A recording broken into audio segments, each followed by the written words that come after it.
असांजे मिलाद जे ॾींहं जे बारे में साईं मिलाद जो प्रोग्राम कयो आहे ऐं हिन जी शुरूआत असां कयूं था कलाम पाक जी तलावत सां। अल्हम्दुलिल्लाहि रब्बिल आलमीन।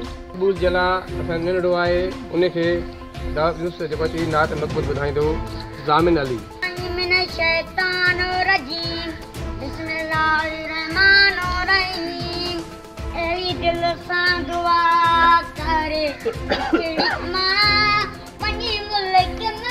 फैज़गंज टाउन कमेटी पक्का चांग जे गवर्नमेंट प्राइमरी स्कूल अलीबख्श चांग में हेड मास्टर गुलाम अस्कर चांग जी सदारत में महफ़िल मिलाद जी पुरवकार तकरीब कोठाई वई, जंहिंमें हज़रत सल्लल्लाहु अलैहि वसल्लम जी ज़िंदगी ते रोशनी विधी हुई। जॾहिं त शागिर्दनि ऐं शागिर्दाननि अली गोहर, ज़ामिन अली, अनम, रहीम बख्श ऐं ॿियनि नातो पारीन महफ़िल में वजिद तारी करे छॾी।